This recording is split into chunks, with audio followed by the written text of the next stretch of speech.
क्या गिर गायों से हर दिन 2 लाख रुपए कमाए जा सकते हैं? रोज़ एक ब्याएगी और वो 2.5 साल में गाय बनेगी और वो होगी 15 से 20 लीटर के बीच की, और उस समय उसकी कॉस्ट होगी 2 लाख से 2.5 लाख रुपए। क्या गिर गाय के दूध और घी से लाखों रुपए कमाना संभव है? तो जब 365 दिन में रोज़ एक ब्याएगी तो मैं आने वाले 2.5 साल बाद में रोज़ एक सेल करूँगा, तो वो सेल करूँगा तो आप देख लीजिए 2 के लगभग होगी।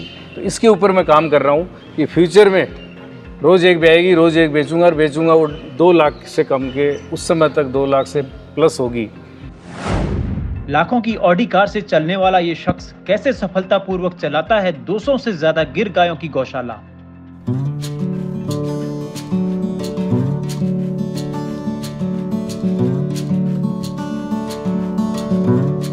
हर सवाल का जवाब आपको डिटेल में मिलेगा, क्योंकि माटी इंडिया की टीम आज जा रही है जयपुर के भैराना गांव गिर गौपालक सुरेंद्र अवाना से मिलने।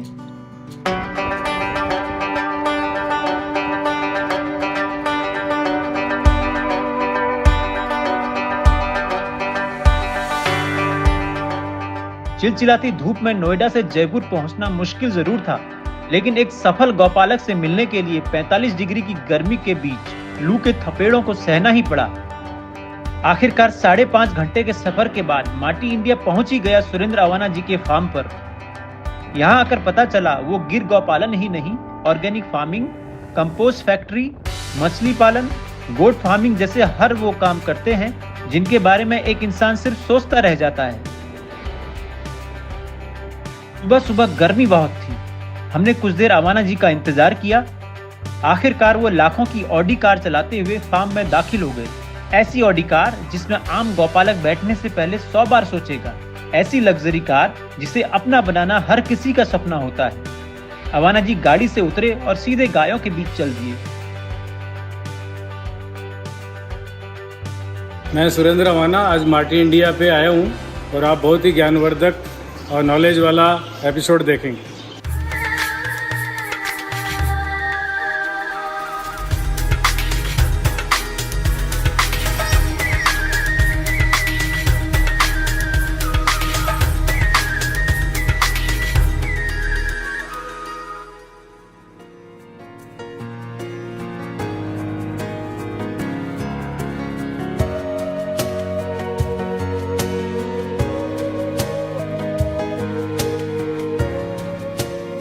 अवाना जी के साथ माटी इंडिया ने हर विषय पर स्पेशल एपिसोड शूट किया है।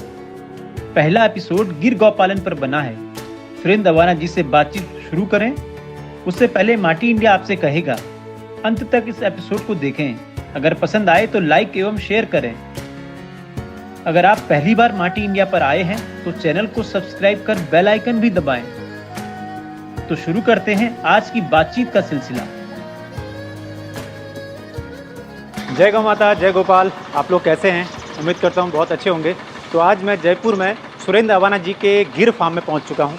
आप देखिए यहाँ पर गिर के सुंदर बछड़ियाँ मौजूद हैं जो इस वक्त चारा खा रही हैं, और इधर भी देखेंगे आप बहुत सारी गिर गौ माताएँ हैं। आप देखेंगे बहुत ही सुंदर तरीके से, बहुत ऊंचाई के साथ एक फार्म का डिज़ाइन किया गया है। मैं सुरेंद्र भाई साहब के पास जाऊँगा, वहाँ पर उनसे बात करूँगा। उनका अनुभव पिछले 5, 6, 7 सालों में उन्होंने जो गेन किया है, जिस हिसाब से वो गायों का लालन पालन कर रहे हैं इस जयपुर में 45 डिग्री टेम्परेचर में। इस वक्त यहाँ इंसान का रहना मुश्किल हो जाता है, लेकिन कैसे वो यहाँ पर सक्सेसफुली इतने चिंता से रहित तरीके से गायों का पालन कर रहे हैं, इस सब विषयों पर बात करूँगा। और कैसे एक सक्सेसफुली मॉडल उन्होंने क्रिएट किया है, कैसे वो इसको एक बिजनेस मॉडल के रूप में एक एग्जांपल सेट करने की प्रयास में हैं, इन सारे विषयों पर बात करेंगे।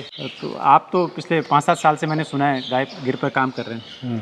तो राजस्थान में गिर को स्थापित करना आपके लिए कितना मुश्किल रहा या कितना इजी रहा? देखिए, राजस्थान में 5-6 देसी वैरायटी की गौ माता है, जिसमें ये गिर तो मूल रूप से गुजरात की है। जैसा आप जानते हो, हमारे राजस्थान की मूल रूप से तो थारपारकर है और कांकरेज है। इसके अलावा साहिवाल और राठी भी राजस्थान में, आधे राजस्थान के कुछ ज़िलों में बहुत पाई जाती है। हमारे यहाँ 5-6 ज़िलों में गिर गुजरात जितनी प्योर तो नहीं है, लेकिन फिर भी 5-6 ज़िलों में काफ़ी तादाद में पाई जाती है। और ख़ास तौर से जो ये फार्म है इसके पास में हमारे दूदू, किशनगढ़ तहसील, अजमेर पूरा ज़िला, यहाँ काफ़ी तादाद में ये जो थोड़ी सी नस्ल बिगड़ी हुई है लेकिन गिर है, इसको रैंडी बोलते हैं यहाँ पे, अच्छा। ये काफ़ी तादाद में पाई जाती हैं। हम्म। और ये अगर मैं गुजरात से लाता तो ट्रांसपोर्टेशन ज़्यादा था, थोड़ी महंगी थी, तो इसलिए मैंने इसको स्थानीय जो गिर है उसको चुना और इसकी ब्रीडिंग के लिए काम कर रहा हूँ। अच्छा, तो क्या ब्रीडिंग के लिए फिर कैसे आप ब्रीडिंग पर काम कर रहे हैं? कुछ खास तरह का पद्धति आपने चुनाव की? देखिए, आज किसान है पूरे हिंदुस्तान में गाय को पालता है दूध के लिए जी, और दूध बेच के वो कैटल फीड जो बांट है वो लेके आता है और वो दूध देती है जब तक तो उसको बांट खिलाता है, अच्छा हरा चारा सूखा चारा खिलाता है। जब वो दूध नहीं देती है तो किसान के पास पैसे नहीं है तो वो उसको सूखी तूड़ी और खिलाता है, प्रॉपर हरा भी नहीं मिलता और बांट भी नहीं खिलाता है। मैं ब्रीडिंग कर रहा हूँ, नस्ल सुधार रहा हूँ और उसके अलावा फीमेल काफ भी पैदा कर रहा हूँ। तो मैं, आप देखिए ये जो इस साइड में है जितनी भी जी, ये तो बच्चे हैं, ये वहाँ से आप पूरी देखिए, ये दूध देने वाली गाय है। अच्छा। और ये इस साइड में है, जी, देखो ऑटोमेटिक स्विंग मशीन भी है इसमें, वो देखो डस्टिंग ब्रशिंग हो रही है, वो ब्रशिंग ले रही है। हाँ। तो जो ये वाली हैं, ये आपको सब अलग अलग हैं। जी जी ये असेट्स हैं जी, ये एक तरह से इनकम हो रही है और मैं इधर लगा रहा हूँ तो ये असेट्स बन रही है, नस्ल सुधार रहा हूँ जी। आप देखेंगे ये जो मैं खरीद के लाया था गौ माता जी, वो 100% गिर नहीं है, लेकिन आप इनके जो बच्चे देखेंगे और ये वाले देखेंगे, ये करीब करीब 100% गिर हैं। अच्छा। इसके ऊपर मैं काम कर रहा हूँ, नस्ल सुधारने के ऊपर। और दूध मैं 80 रुपये बेच रहा हूँ, घी मेरा 1800 रुपये लीटर है, लेकिन उससे 1 रुपये कमा के जेब में नहीं रखा, पूरा का पूरा ये जो ब्रीडिंग नस्ल सुधार रहा हूँ उसके ऊपर मैं खर्च कर रहा हूँ। मैंने एक बार मतलब आपके बारे में पढ़ा भी था और सुना भी था कि मैं इन्हीं गायों से जो है कुछ लाख रुपए कमाऊंगा, इस तरह की कुछ बात मैंने कहीं पढ़ी थी। वो क्या बात थी, थोड़ा सा आप थोड़ा समझाएंगे क्या? देखिए, जो आज गुजरात के अंदर 18-20 लीटर वाली गाय है वो लगभग 2 से 2.5 लाख में मिल रही है जी। और मैं जो नस्ल सुधार रहा हूँ और सेक्स सॉर्टेड सीमन यूज़ कर रहा हूँ, उससे अभी तक के 5 साल के काम से मैं खुश हूँ कि नस्ल भी सुधर रही है और सॉर्टेड सीमन से फीमेल काफ भी पैदा हो रही है। तो जब फ्यूचर में ये जो मेरी मतलब सेकंड और थर्ड जनरेशन में तो 100% गिर हो जाएंगी जी, और फोर्थ जनरेशन तक जो अभी तक मैंने काम किया है उसमें जो 10 लीटर वाली गाय है उसकी फोर्थ जनरेशन मुझे विश्वास है कि वो 18 से 20 लीटर तक हो जाएगी और अभी तक जो काम किया है उससे ऐसा हो भी रहा है। तो फ्यूचर में मैं आने वाले 3-4 साल बाद, जब अभी ये 210 है मेरे पास फीमेल, ये जब 400 हो जाएंगी तो 400 होने का मतलब साल में 365 दिन होते हैं, 35 मान लो बीमार हो गई या और कोई भी कारण रहा तो रोज़ एक ब्याएगी और वो 2.5 साल में गाय बनेगी और वो होगी 15 से 20 लीटर के बीच की और उस समय उसकी कॉस्ट होगी 2 लाख से 2.5 लाख रुपए और 100% गिर होगी और मिल्क भी बढ़ जाएगा। तो मैं इस पे काम कर रहा हूँ। तो जब 365 दिन में रोज़ एक ब्याएगी तो मैं आने वाले 2.5 साल बाद में रोज़ एक सेल करूँगा, तो वो सेल करूँगा तो आप देख लीजिए 2 के लगभग होगी। तो इसके ऊपर मैं काम कर रहा हूँ कि फ्यूचर में रोज़ एक ब्याएगी, रोज़ एक बेचूंगा वो 2 लाख से कम के उस समय तक 2 लाख से प्लस होगी। तो ये मैं मानता हूँ कि इस फार्मूले पे कोई किसान अगर काम कर रहा है जैसे मैं कर रहा हूँ तो डेफिनेट दूध और गोबर गौमूत्र तो एडिशनल इनकम है, वो इनकम तो आप इन्हीं की ब्रीडिंग पे लगा दीजिए और ब्रीडिंग करके नस्ल सुधार के 100% उस ब्रीड को सुधारिए और दूध भी बढ़ेगा और फीमेल काफ पैदा होंगी और आपकी इनकम मैं मानता हूँ कि पर डे 2 लाख के लगभग होगी आने वाले टाइम। तो ये तो खैर आपकी अच्छी बात है, आप ये बता रहे हैं, लेकिन ये क्या आप स्थापित हैं? मतलब जो लोग कहते हैं कि अवाना सर जो हैं वो एक ऑलरेडी स्थापित हैं, उनके लिए इस मॉडल पर काम करना ठीक है, लेकिन क्या ये एक आम किसान के लिए फिजिबल है? क्योंकि उसको रोज़ का चारा भी खिलाना, उसमें वो तो उसका इन्वेस्ट, उसमें पैसा वो खर्च कर रहा है, दिन का मुझे लगता है 200, 400, 500 रुपया खर्च होता होगा हर स्तर पे, अलग अलग जगह के अलग स्तर पे। तो क्या वो खर्चा भी तो है, फिर वो 2-2.5 लाख रुपये क्या वो मुनाफा कमा पाएगा 2-2.5 लाख रुपये में 2-2.5 साल में? देखिए, एक तो पूरे हिंदुस्तान में सबका माइंड सेट है कि कृषि और पशुपालन घाटे का सौदा है जी, और आज जो युवा जो गायों की डेयरी प्रारंभ करना चाह रहे हैं, वो मेरे पास युवा आते हैं, मैं उनको ये बताता हूँ कि आप पहले दिन से इनकम मत लो, इसको इंडस्ट्री उद्योग का दर्जा दो। बहुत सही। जैसे कोई उद्योगपति इंडस्ट्री खोलता है तो मेंटली प्रिपेयर है कि 2 से 3 साल तक मेरे कोई इनकम नहीं होगी, रॉ मटेरियल, बिजली का बिल, लेबर थोड़ा थोड़ा मुझे जेब से देना पड़ेगा, उसके बाद प्रचार प्रसार होगा, वो माल बिकेगा, उसके बाद वो फैक्ट्री चलेगी। तो इसको भी आप डेयरी को, युवाओं को मैं कहता हूँ उद्योग का दर्जा दो। मान लो आप पढ़ाई कर रहे हो, आफ्टर ग्रेजुएशन आप ये मान लो कि सर्विस न लगी और घर वालों को कह दो कि मेरे को ये इतनी सी गाय लेके दे दो अपनी लैंड पे और मैं काम करूँगा, और 3-4 साल मैं तैयारी कर रहा हूँ एग्ज़ाम की, मेरा जॉब नहीं लगा। उस फार्मूले पे वो काम करेगा और जितने भी खरीदेगा, चाहे 10 खरीदे, 20 खरीदे, 30 खरीदे, और उसके ऊपर वो ब्रीडिंग पे काम करेगा, फीमेल का पैदा होगी और वो जो बछड़ी उसके यहाँ पैदा होगी 2.5 साल में डेफिनेट इस फार्मूले पे काम करेगा तो वो गाय बनेगी और वो उस समय उसको सेल करके उससे इनकम ले, और दूध, गोबर, गौमूत्र है उससे वो इनकम नहीं ले तो डेफिनेट है। अब आम किसान की बात कर रहे हो आप, जो वो तो इसी फार्मूले पे काम करेगा, लेकिन जो युवा करना चाह रहे हैं उनको मेरा ये कहना है कि इस फार्मूले पे आप काम करें। आम किसान तो क्या, खेत में थोड़ा सा हरा चारा, सूखा चारा हो जाता है, घर की 2-4 लेबर होती है तो वो लेबर का भी काउंट नहीं होता है, थोड़ा बहुत चारा बचत हो जाता है तो वो अपना काम चला लेता है। लेकिन जो युवा उद्योग की तरह इसको करना चाह रहे हैं तो उसको इस फार्मूले पर करेंगे तो डेफिनेट उनकी इनकम होगी। तो आप, मैं देख रहा हूँ कई आपकी जो गायों की कदकाठी बड़ी अच्छी है, कई का कुछ काबरी हैं, कुछ हल्का, मैं देख रहा हूँ इधर कुछ हल्का सा ब्लैकिश है।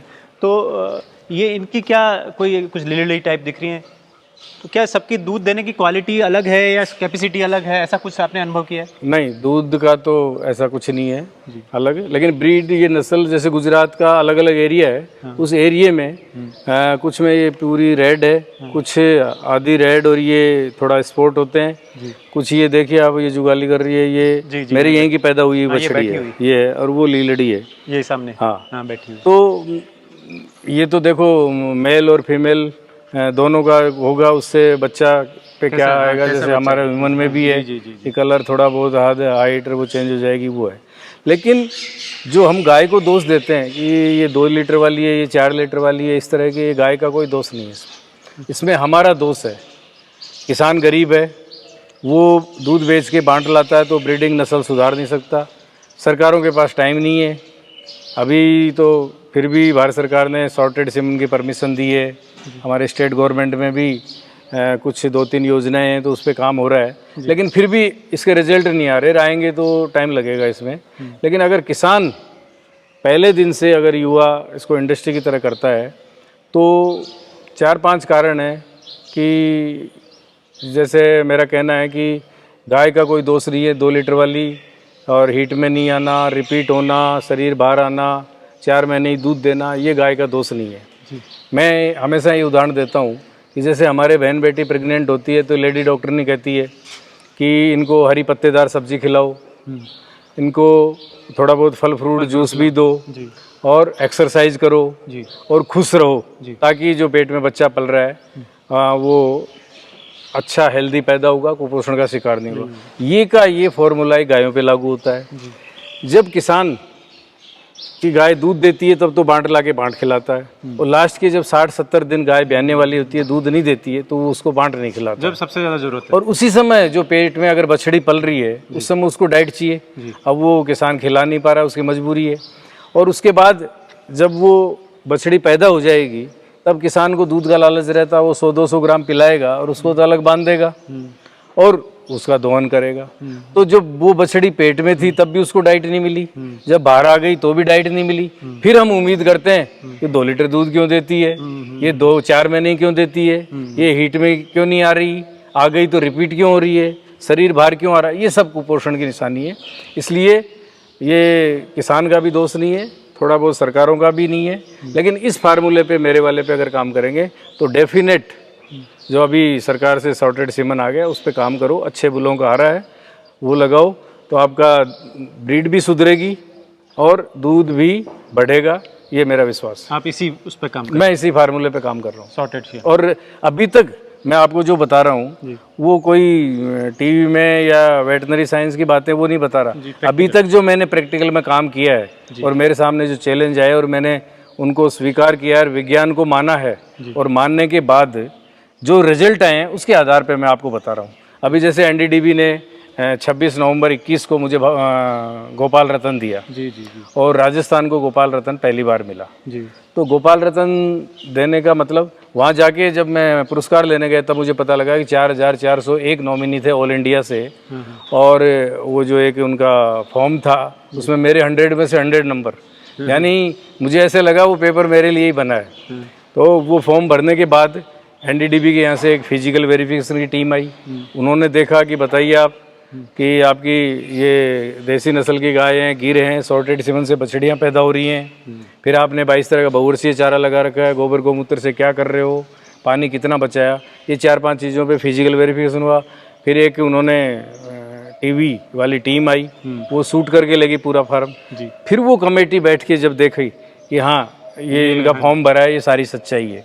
तो मेरा कहने का मतलब है कि इस तरह से अगर किसान काम करेगा, जैसा आपने पूछा कि मैंने अभी तक बताया, वो मैंने करा है और मेरे अनुभव के आधार पे बता रहा हूँ कि डेफिनेट आने वाले टाइम में डेयरी उद्योग का दर्जा दोगे तो ये घाटे का कतई सौदा नहीं है। ये मेरा युवाओं से और किसानों से कहना है। थोड़ा सा और मैं आपका ये निर्माण के बारे में जानकारी लूँगा, कैसे आपने सेक्शन वाइज बांटा है, और ये इंफ्रास्ट्रक्चर में मैं देख रहा हूँ बड़ा काफ़ी शेड बनाया है आपने, मैं देख रहा हूँ ब्रशिंग का गायों के लिए, कडलिंग वो उसके लिए रखा है, तो इन सब पर कैसे आपने काम किया है? देखिए, जैसा मैंने बताया कि पहले दिन से मैं इसको उद्योग का इंडस्ट्री का दर्जा दिया जी। और आप देखेंगे कि ये इधर जो मिल्किंग वाली है, ये मिल्किंग है सारी। हाँ, फिर ये जो ये टोटल कितनी होंगी? ये 60 है अभी प्रेजेंट में। अच्छा, और मैक्सिमम इनका दूध किसी एक का कितना है? मैक्सिमम मेरे यहाँ 20 लीटर है। अच्छा। लेकिन वो जो गुजरात से लाया था एक 18 लीटर है। अच्छा। और मेरे यहाँ की जो लोकल खरीदी है वो 15, 16, 17, 18 तक की हैं, और 10 से स्टार्ट है। बहुत अच्छा। तो ये मैंने अलग अलग इनको कैटेगरी की है। और इसके बाद ये जो बच्चे हैं ये वाले, हाँ ये इस बॉक्स में। अच्छा, ये इसमें क्यों रखे हैं आपने छोटे से बॉक्स में? ये क्या है, ये 2 महीने तक इस बॉक्स में रखेंगे ताकि अच्छा। क्या है कि इनकी आदत जैसे अपने बच्चों की होती है ना मिट्टी खाने की। हाँ। तो ये जब थोड़ा थोड़ा टीथ करेंगे तो मिट्टी खाने लग जाएंगे। तो इनको यहीं पे थोड़ा थोड़ा काफी स्टार्टर, इनका दाना और थोड़ा सा चारा खाना, जब ये 2 महीने में थोड़ा थोड़ा खाने लगेंगे तो इनको इनकी तरह बाहर निकाल देंगे। अब आप देखिए ये ब्रीड वाइज मैं संतुष्ट हूँ। अच्छा। कि ये सब 100% गिरे हैं। अच्छा। और ये एक मेल काफ है, ये भी मैं समझता हूँ कि जब बड़ा होगा ये बैठा है तो इसकी सुंदरता, फादर की मदर के 24 लीटर है। हाँ। और इसकी मदर के 18 लीटर है। डेफिनेट ये 3 लाख से कम नहीं बिकेगा। ब्रीड तैयार हो रही है। और मैं भी रखूंगा या किसी दूसरे किसान को दूंगा। तो जैसा मैं बता रहा था कि इसके अंदर ये बच्चे हैं, अभी इनमें से जो ये टोटल 60 हैं जी, इसमें 8 तो मेल हैं और 52 फीमेल हैं। हाँ। और जैसे ही ये दूध से हट जाएंगी ये फिर उस 1 नंबर में चली जाएंगी। अच्छा, उस तरफ? हाँ, वो है 9 महीने से 14 महीने तक। 9 महीने से 14। हाँ। फिर उसके बाद इसमें आ जाएंगे, देखो 15 महीने से, एक बार वहीं पे चल दे, 18 महीने तक की उधर दिखाते हैं। 15 से 18 महीने वाले ना, ये अच्छा, ये 15 से 18 महीने ये जो बैठी है, आप देखिए ये सब 15 से 18 महीने तक है। देखिए पूरी संपूर्ण लग रहा है तैयार हो गई हैं गाय। हाँ। ऐसा लग रहा है। इनका बॉडी वेट लगभग 300 kg हो गया। अच्छा। और जैसे ही 18 महीने होंगी ये आने वाले 2-3 महीने में सब हिट में आ जाएंगी। अच्छा। जबकि किसान के 18 दूनो 36 महीने लग जाते हैं। मतलब ज्यादा टाइम लगता है। तो ये सीधा सीधा घाटा है किसान को, ये सीधा सीधा घाटा है। अच्छा। कि 18 से 19-20 महीने में अगर कोई बछड़ी हिट में आती है और हो जाती है प्रेग्नेंट, उसकी पीडी हो जाती है, तो उसके बाद वो फायदा है। तो मैं इस पे काम कर रहा हूँ। इसके बाद एक वो सेक्शन ये दूध देने वाली है। अच्छा। फिर ये जो बैठी है, अच्छा, ये 1 माह में ब्याने वाली है। ये अच्छा, ये राइट में। हाँ। अच्छा, अगले 1 महीने के अंदर ये ब्याह जाएंगी। ये ब्याह जाएंगी। ये सेक्शन वाइज आपने बहुत अच्छे से किया ताकि कि एक दूसरे को कोई प्रॉब्लम ना हो। प्रॉब्लम नहीं हो। ये देखिए 1, 2, 3, 4, 5, 6 गायें अभी जो है, 6 गायें जो इस 1 मंथ, इस मई मंथ के अंदर ये काविंग हो जाएगी, ब्याह जाएंगी। अच्छा। और उसके बाद वो जो मैं बता रहा था ना 18 महीने, हाँ, 18 महीने प्लस होते ही बॉडी वेट होते ही इसके अंदर आ जाएंगी। 19 से 24 माह तक। हाँ, ये 19 से 24 तक है। इसमें करीब 3-4 को छोड़ के ये नहीं है, ये नहीं है, ये नंदी है। अच्छा। इसको टीजर बना रखा है। अच्छा। इसकी वो एक तरह से नसबंदी कर दी है। अच्छा। और ये यहीं का पैदा हुआ है। अच्छा। इसकी नसबंदी करके इसमें इसलिए रखा है कि कुछ है नहीं, साइलेंट हीट में आती है कुछ। अच्छा। तो ये हमें बता देता है कि ये हीट में है। कुछ तो बोलती हैं, कुछ जंप करती हैं, कुछ साइलेंट हीट में आती हैं, तो इसका ये बता देता है। तो हमें पता लग जाता है, उसको हटा के हम उधर ले जाके उसकी एआई कर देते ये हैं। आइडिया आपको किसने दिया, मतलब ये इस तरह का ये एक्सपेरिमेंट? काम सिखा रहा है। हालांकि वेटनरी साइंस तो बताती है। मैं विज्ञान को बहुत मानता हूँ। हाँ, ये सॉर्टेड सीमन है, भारत सरकार में परमिशन दी और वाइफ ने सबसे पहले बनाया, और उसके 4 महीने के अंदर बनते ही सबसे पहले मैंने यूज़ किया। 2 मेरे आखिरी क्वेश्चंस हैं।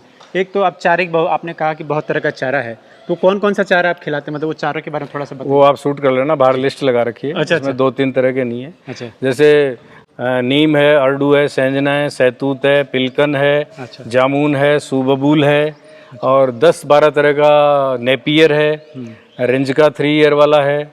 तो ये सब क्या, कैक्टस है, एलोवेरा है। अब दूसरे किसान कहते हैं कि नीम, एलोवेरा, कैक्टस ये गायों का चारा नहीं है। कैसे नहीं है? आप वेटनरी साइंस और IGFRI झांसी से पूछो कैसे नहीं है चारा। मैं पूछता हूँ उनसे। चारा है और औषधीय चारा है। जी। मेरे दूध की जो क्वालिटी है इसीलिए सुधरी है कि मैं औषधीय चारा इनको खिला रहा हूँ। आपकी पारिवारिक पृष्ठभूमि क्या है, मतलब इतना जानकारी और इतना सक्षम आप हुए हैं, तो इसके बाद थोड़ा पारिवारिक के बारे में बताइए। देखिए, मैं झुंझुनू ज़िले में, यहाँ राजस्थान में झुंझुनू डिस्ट्रिक्ट है, वहाँ पैदा हुआ। 4th तक मैं वहाँ पढ़ा जी। और उसके बाद जयपुर आ गया। और 5th में पढ़ता था, तभी मुझे एक तो वनों SST के अंदर एक लेसन था, वनों का महत्व।